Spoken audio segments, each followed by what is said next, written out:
गोंडा में करण भूषण के काफिले से बड़ा हादसा। काफिले में चल रही गाड़ी ने लिया 2 की जान। हादसे में बाइक सवार 2 लोगों की मौत। आगरा में 4 साल की बच्ची की हत्या, ईंट से कूचकर खेत में फेंका। भजन गायक अचित विचित्र पर एफआईआर। आगरा के सिकंदरा सब्जी मंडी में जाम से हाहाकार। सुबह 7 बजे से लगा जाम, अभी तक नहीं खुला। भीषण गर्मी में वाहनों की लगी लंबी कतार। उन्नाव में बीच चौराहे पर ऑटो चालक की पीट कर हत्या, दबंग युवकों ने उतारा मौत के घाट। मामले की जांच पड़ताल में जुटी पुलिस। आखिरी चरण के लिए दिग्गजों ने झोंकी ताकत। यूपी के कई जिलों में आज योगी, शाह और अखिलेश जनसभा के साथ रोड शो के जरिए करेंगे वोट की अपील। और यूपी में प्रचंड गर्मी से हर तरफ हाहाकार। गर्मी ने तोड़े अब तक के सारे रिकॉर्ड। वाराणसी, आगरा, कानपुर, झांसी में तापमान 47 डिग्री के पार। आप देख रहे हैं की न्यूज, खबरों का सारथी। खबर उत्तर प्रदेश के साथ मैं सोनी चौहान। खबरों की शुरुआत अहम खबर के साथ। गोंडा से अहम खबर सामने आ रही है। करण भूषण के काफिले से बड़ा हादसा हुआ है। काफिले में चल रही गाड़ी ने 2 लोगों की जान ले ली। तेज रफ्तार गाड़ी ने बाइक सवार को रौंद दिया। हादसे में अब बाइक सवार 2 लोगों की दर्दनाक मौत। बाइक सवार एक युवक गंभीर रूप से घायल बताया जा रहा है। सूचना पर मौके पर पहुंचे आला अधिकारी। और हालांकि इस हादसे में जिन 2 युवकों की मौत हुई है वो निंदूरा गांव के रहने वाले बताए जा रहे हैं। कैसरगंज से बीजेपी के प्रत्याशी हैं करण भूषण। कोतवाली करनैलगंज के छतई पुरवा का ये मामला सामने आ रहा है। तो बीजेपी प्रत्याशी के वाहन से यह हादसा हुआ है। 2 लोगों की इस हादसे में मौत।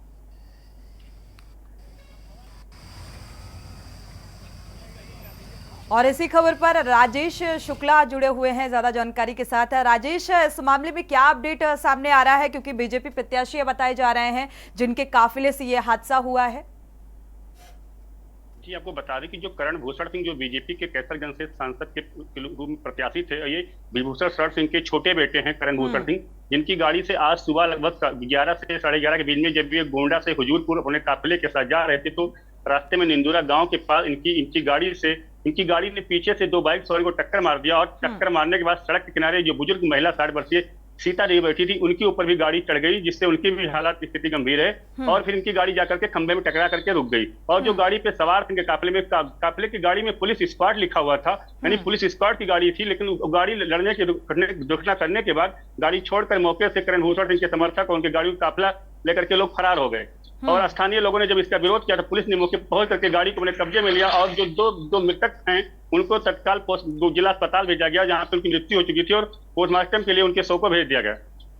2 लोगों की दर्दनाक मौत कई सवाल उठा रही है देखा जाए इस हादसे में राजेश, क्योंकि ब्रजभूषण शरण सिंह के छोटे बेटे के काफिले से ये घटनाक्रम सामने आ रहा है।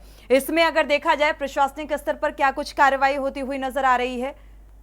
जी, आपको बता दें कि प्रशासनिक स्तर पे जो वहाँ के स्थानीय थाना अध्यक्ष निर्भय नड़ान सिंह और जो स्थानीय पुलिस क्षेत्र अधिकारी, सीओ होते रैंक अधिकारी और एसडीओ रैंक अधिकारी पर मौके पर पहुंच करके जो स्थिति को सामान्य बनाया और परिजनों को समझा बुझा करके पोस्टमार्टम के लिए शव को भेज दिया और मौके पर यथास्थिति को सही करके। राजेश, इन दोनों मौतों की जिम्मेदारी लेने को कोई तैयार है? क्योंकि 2 लोगों की इस हादसे में जान गई है।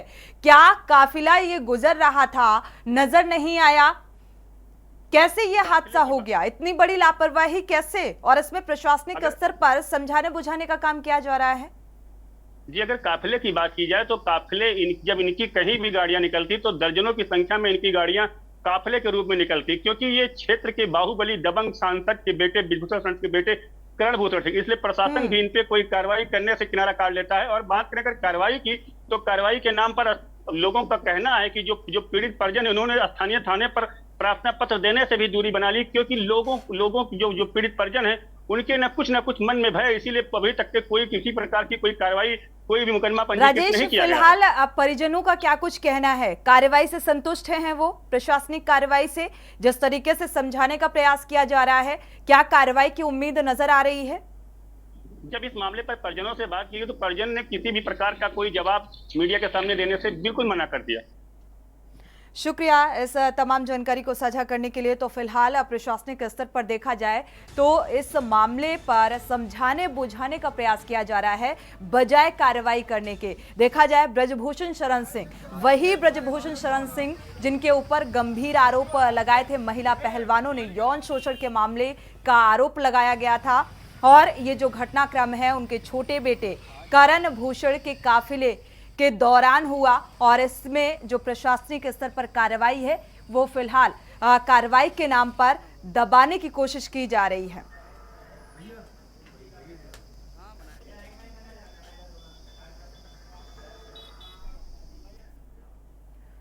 बढ़ते आगे और बात करते हैं शहर शहर बिजली का कहर। कन्नौज से ये बड़ी खबर सामने आ रही है। बिजली कटौती के विरोध में सपा का प्रदर्शन आज सामने आया है। कलेक्ट्रेट पहुंचकर सपा नेताओं ने जोरदार प्रदर्शन किया। पूर्व ब्लॉक प्रमुख की अगुवाई में ये नारेबाजी की गई, प्रदर्शन किया गया। इस वक्त की अहम खबर आपको बता रहे हैं।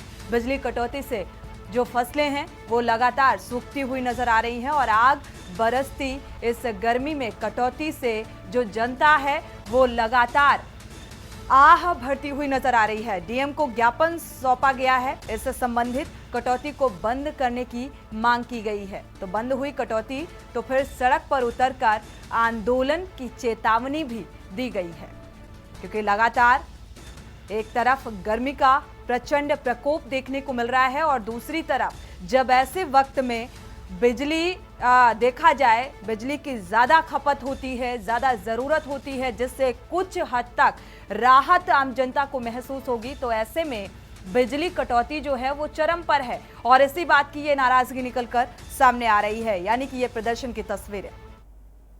पानी दे न सकी जो सरकार, बिजली पानी दे न सकी। तरह का आज प्रदर्शन है ये आपका? आज हम लोग किसानों की लड़ाई लड़ने आए हैं।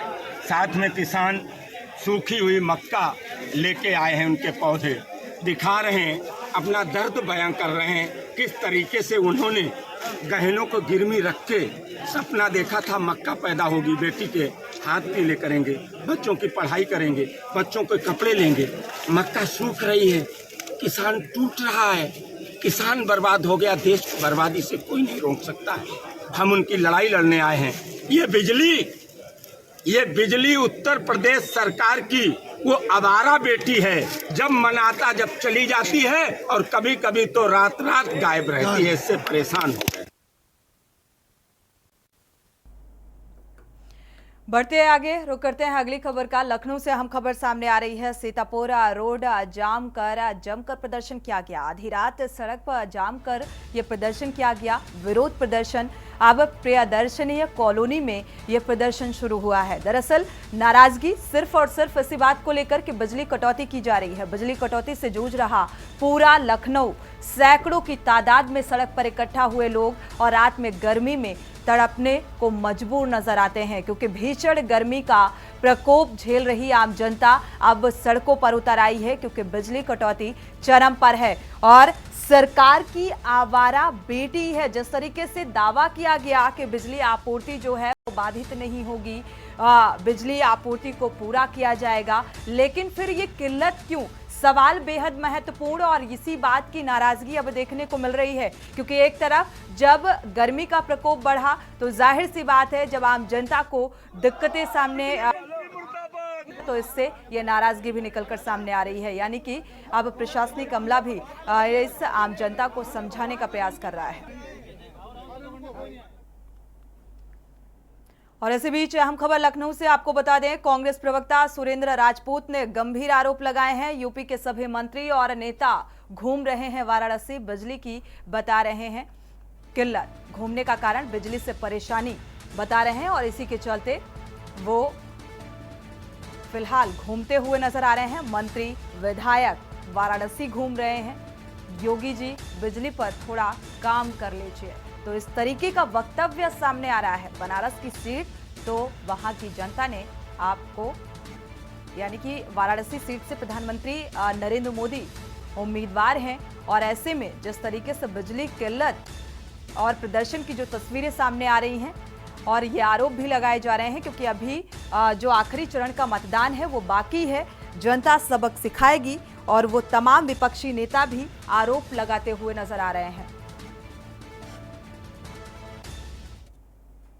तरीके से पूरी भारतीय जनता पार्टी, उसके नेता, एक एक मंत्री, मुख्यमंत्री सभी बनारस में लगे हुए हैं।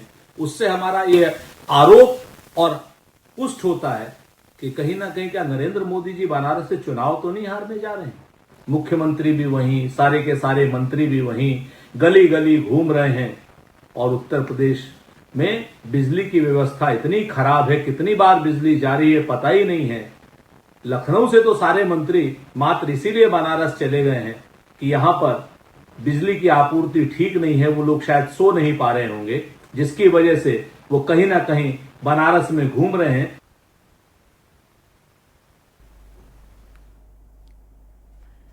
कानपुर में भीषण गर्मी का कहर लगातार जारी है। गर्मी के साथ नौतपा भी चल रहे हैं और अगर पारे की बात की जाए तो कानपुर में 46 से 47 डिग्री तक पारा पहुंच चुका है और इस जानलेवा गर्मी में बिजली कटौती भी लोगों को रुला रही है। आलम यह है कि कई इलाकों में रात भर बिजली नहीं आती और जिससे छोटे बच्चे और लोग सो नहीं पा रहे और बिजली कटौती के कारण लोग दिन में पेड़ के नीचे और रात में छत पर रहने को, सोने को मजबूर हैं। लोगों के मुताबिक टाइम पर बिजली का बिल जमा करते हैं, इस बात का भी जिक्र किया गया और इसके बाद भी बिजली कटौती चरम पर है। इस बात से हैरान है आम जनता। कुछ लोगों ने बताया कि ओवरलोडिंग की शिकायत उन्होंने अपने केस को सब स्टेशन में की, लेकिन समस्या का निदान नहीं हो पा रहा है। दिन में बिजली कटौती के कारण लोगों का धंधा भी चौपट हो चुका है, यानी कि व्यापार में भी असर देखने को मिल रहा है। लोगों ने के न्यूज़ इंडिया के माध्यम से सरकार से अपील करते हुए कहा है कि बिजली की समस्या का जल्द निस्तारण किया जाए। तार टूटे हुए हैं, डेली जम्पर हो जाता है, कितनी टूटे हुए तार पड़े, खंभा नहीं लगा, इसमें वायर पड़ा नहीं है और कितने लोग। भीषण गर्मी के साथ नौतपे का कहर जारी है। आज नौतपे का पांचवा दिन है। बात करें कानपुर के पारे की तो कानपुर में 46 से 47 डिग्री तक पारा जा रहा है। इसके साथ ही इस भीषण गर्मी में लगातार बिजली कटौती भी लोगों को रुला रही है। आप तस्वीरों में साफ तौर पर देख सकते हैं कि ये कुछ लोग खड़े हैं और ये लोग पेड़ की छांव में खड़े हुए हैं और यहाँ पर इस वक्त बिजली नहीं आ रही है। इनसे बातचीत करने की कोशिश करेंगे। भैया क्या नाम है आपका? भैया मनोज कुमार। मनोज जी, आप लोग यहाँ क्यों खड़े हैं? घर में बिजली नहीं आ रही, इस समय बिल जमा करते हैं उसके बाद भी बिजली नहीं आ रही, तो भैया पेड़ के नीचे खड़े ना खड़े हो तो कहाँ जाएं। कुछ खड़े होने को राहत मिल जाती है और केसा वाले बिल हमेशा तारीख बाई तारीख लेते हैं। बत्ती नहीं आ रही है तो भैया घर में हम लोग के इन्वर्टर फिन्वर्टर की व्यवस्था तो है नहीं, गरीबी रेखा के नीचे जी रहे हैं तो पेड़ के नीचे खड़े हैं। कंप्लेन आप लोग करते हैं इस वक्त? सब कुछ करते हैं, कोई सुनवाई नहीं होती है। देखिए तो ये मनोज हैं, जिनका साफ तौर पर कहना है कि कैसा विभाग में कंप्लेन करते हैं लेकिन उसके बाद भी सुनवाई नहीं होती। हमारे साथ कुछ और लोग भी, उनसे बातचीत करेंगे। भैया क्या नाम है आपका? पंकज जायसवाल। पंकज जी, आप पेड़ के नीचे खड़े, क्या लाइट नहीं आ रही इस वक्त? ये घर पे लाइट नहीं आ रही, इस वजह से पेड़ के नीचे खड़े हुए हैं। ये जो मन्नीपुरवा में जो ट्रांसफार्मर लगा हुआ है वो बहुत ही मतलब जो है दयनीय स्थिति में है वो, और तार बिल्कुल जर्जर हैं। किसी से कोई काम नहीं हो रहा। हम लोग कल एप्लीकेशन दे के आए हैं कंपनी बाग और उसके बाद कोई सुनवाई नहीं हो रही है और रात में बहुत कटौती हो रही है। हम लोग को बाहर निकलना पड़ता है घर के बाहर और लाइट की जो है बहुत ही दयनीय स्थिति है। तो पीछे पानी की टंकी है, वहाँ पे कुछ लोग अवैध तरीके से तार डाल देते हैं, ये कर देते हैं, वो कर देते हैं, जिससे पावर डिम हो जाता है, कभी तेज हो जाता है, कभी स्लो हो जाता है, कभी तेज हो जाता है। उससे बहुत सी चीजें खराब भी हो रही हैं। आप ये हाथ में क्या लिए दिखाना चाहेंगे? क्या है कि हम गए थे वहाँ पे नवाबगंज में केसा डिपार्टमेंट में, तो उन्होंने कहा कि एक एप्लीकेशन लिखे, इसको सीधा करके दिखाइए। ये देखिए, उन्होंने कहा साइन कराइए और कुछ लोगों के साइन करा के लाइए, उसके बाद में फिर सुनवाई होगी। ये देखिए, तो आपने अभी सुनवाई हुई आपकी? कोई सुनवाई नहीं हुई भैया। दुकान भी बंद है हमारे सैलून में। आदमी आ रहा, पसीना बह रहा, कुछ चलिए न कर भैया इन्वर्टर लगवा लो, ये लगवा लो। कि गर्मी की समस्या बहुत ज़्यादा है। टेम्परेचर आप देख रहे हो और आए दिन कटौती हद से ज़्यादा बढ़ रही है। रात में 2 बजे 3 बजे जब मन चाहा तब काट दिया। छोटे छोटे बच्चे हैं घर में, सब अफोर्ड नहीं कर सकते इतना पैसा कि इन्वर्टर लगाएं, हर चीज़ एसी लगाएं। 2007 से 12 तक जब मायावती की सरकार थी, लगातार बिजली कटौती होती थी, उसके बाद कुछ सही हुआ मामला। अब फिर 1 साल से बिजली कटौती हो रही, क्या कहेंगे? बिजली के मारे बहुत परेशान है। घर में पंखे चल नहीं पा रहे, पावर इतना धीमे आ रहा है, देर बेर ट्रांसफार्मर फूका जा रहा है। गर्मी के चक्कर से यहाँ पे हैं आप लोग, कम से कम इतना हम लोग की देखभाल करते हैं, देखते हैं, समस्याओं को सुनते हैं। बिजली के बारे में ये कहना चाहते हैं, इतनी कटिया जो पड़ रही है उन पर थोड़ा सुधार किया जाए। ट्रांसफार्मर जो नए पुराने उनको बदला जाए। पावर काफ़ी लो आ रहा है। घर से हम लोग गर्मी के चक्कर से परेशान होकर यहाँ पे आके छाए में बैठे हुए हैं, सुबह से शाम और रात में जाते हैं काम करके अपना घर में सोने के लिए, तो रात भर बत्ती नहीं आती। केसा में जाते हैं तो केसा वाले कहते हैं यहाँ कंप्लेन ना करिए, आप गंगा बराज चले जाइए। ये सब हो रहा है। आप लोग का बहुत बहुत धन्यवाद। आप लोग हम लोग की बात जनता की सुनते हैं। देखिए, हम तो इनका कहना था कि बिजली कटौती का एक कटिया भी कारण है, और हमारे साथ कुछ और लोग भी, उनसे ही बातचीत करेंगे। भैया क्या नाम है आपका? भैया दिव्य पांडे नाम है मेरा। बिजली कटौती इसमें हो रही, नौतपा भी चल रहा, भीषण गर्मी पड़ रही है। बहुत ज़्यादा पड़ रही है, और जितना भी इस समय ये बिजली का ओवरलोड चल रहा है, इसकी वजह से ना घर में पंखा चल पा रहा है, ना कूलर, कोई एसी चला रहा है। इतना ज़्यादा दिक्कत में है कि आदमी कहाँ जाए, घर के बच्चे तक बिलख रहे हैं। देखिए, के न्यूज के माध्यम से लोगों ने बिजली की समस्या के निस्तारण की बात कही। लोगों का कहना है कि सरकार जल्द से जल्द बिजली की समस्या का निस्तारण करे, ओवरलोडिंग का निस्तारण करे, क्योंकि लोग समय से बिल दे रहे हैं, उसके बाद भी उनकी समस्या का निस्तारण नहीं हो रहा है। कानपुर से कौस्तुभ मिश्रा, के न्यूज। बढ़ते आगे और बात करते हैं अगली बड़ी खबर की। मथुरा से सामने आ रही है। थाना हाईवे क्षेत्र में पत्थरबाजी हुई है, फायरिंग हुई है। यह अहम खबर पथराव और फायरिंग की घटना से हड़कंप। तो दो गुटों में जमकर लाठी डंडे और पत्थरबाजी हुई। यहां तक कि नौबत गोलीबाजी की भी आ गई, गोलियां भी चली। तो गोलियों की तड़तड़ाहट से गूंजा बालाजीपुरम। घटना से लोगों में दहशत का माहौल है। फिलहाल कोई कुछ भी बोलने को तैयार नहीं। सूचना पर पहुंचे पुलिस से भी लोगों ने अभद्रता की है। चौकी बालाजीपुरम के उप निरीक्षक संग ये मारपीट की गई है।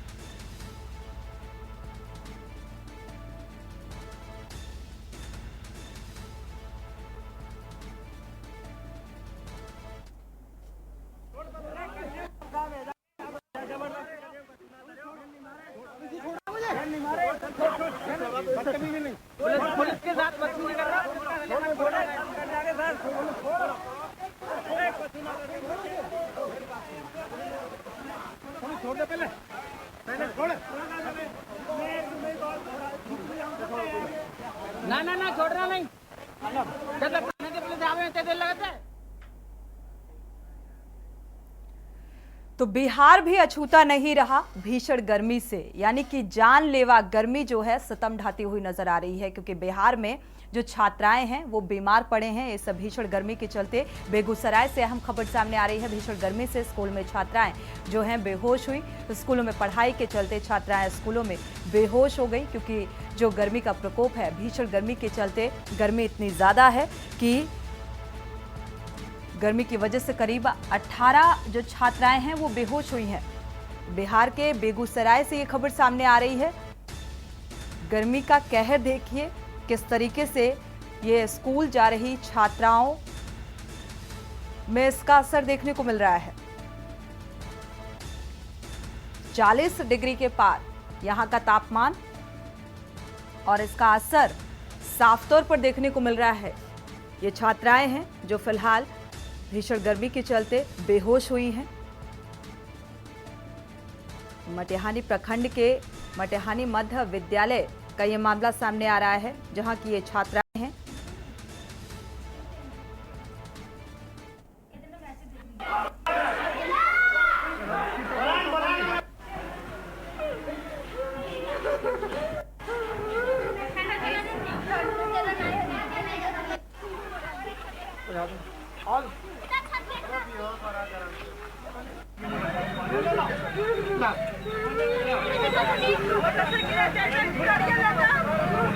टोटो वाला कहाँ गया?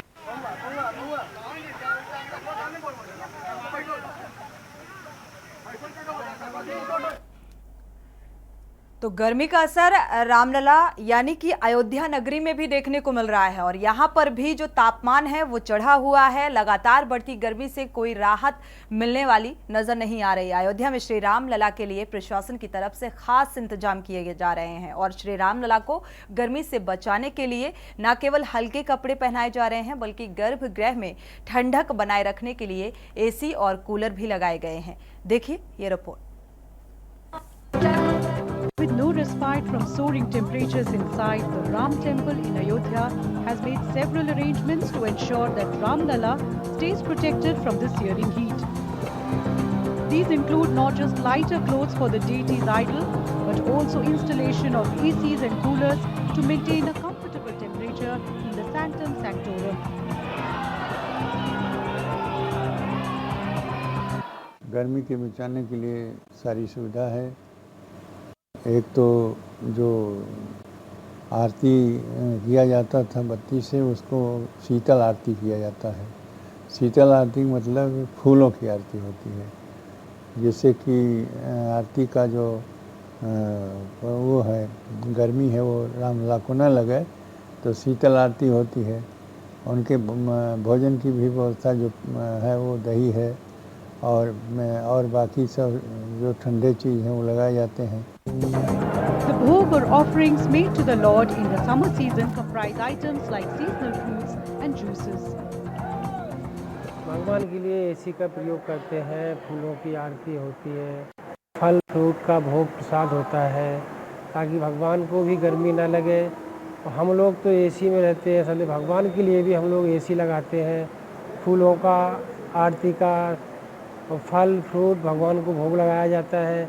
इसी प्रकार से भगवान को गर्मी से बचाने के लिए हम लोग ये सेवा करते हैं।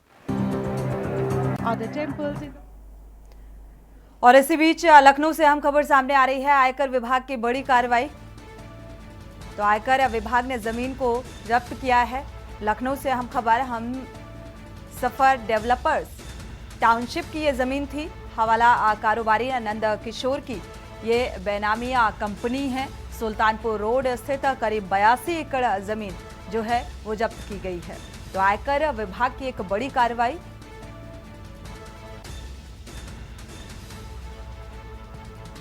तो 8 बेनामी कंपनियों के नाम पर ये जमीन खरीदी गई। आयकर विभाग मामले में लगातार पड़ताल जारी है, यानी कि इस मामले की गहनता से जांच पड़ताल की जा रही है।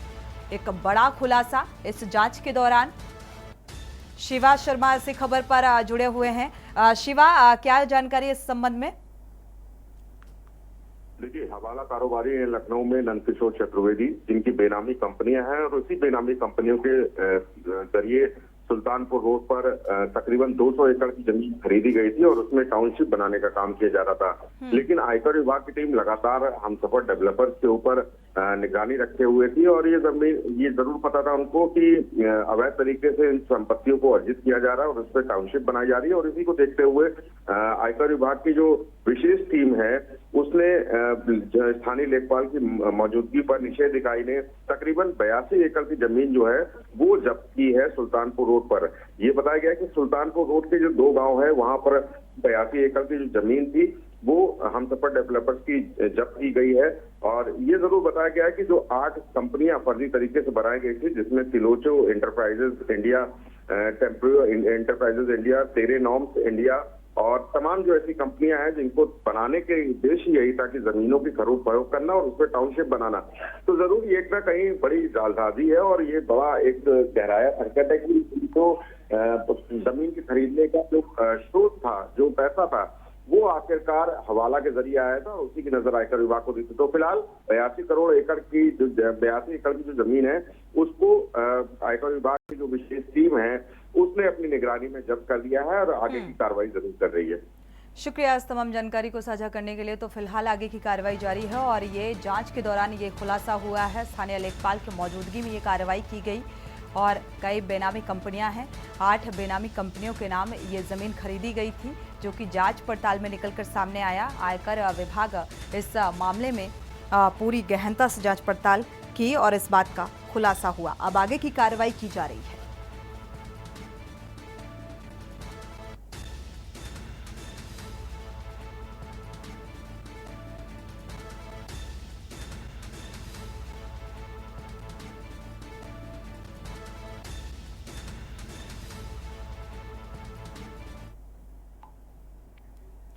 बढ़ते आगे, रुक करते हैं अगली खबर का। बदायूं से हम खबर, बाल कटवाने पहुंचे युवक से अभद्रता की गई।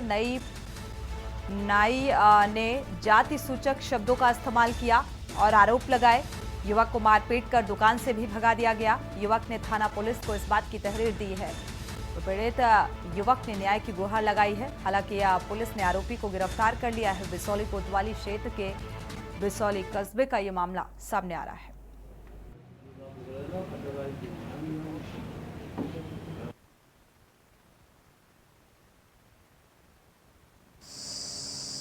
आपके साथ क्या विवाद हुआ था? मैं विनोद के पास बाल कटवाने के लिए गया था, तो उन्होंने मुझे गाली गलौज दी थी और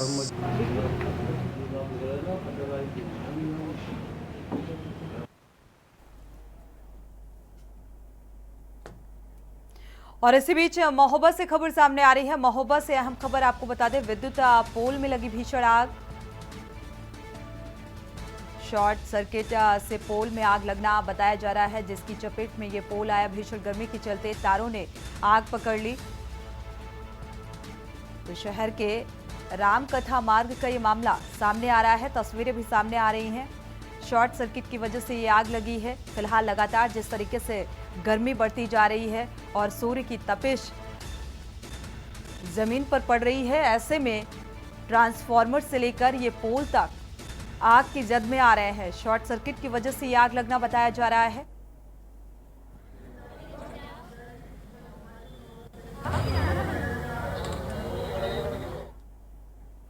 इसी के साथ बुलेटिन में फिलहाल बस इतना ही। आगे खबरों के लिए आप देखते रहिए के न्यूज़ इंडिया।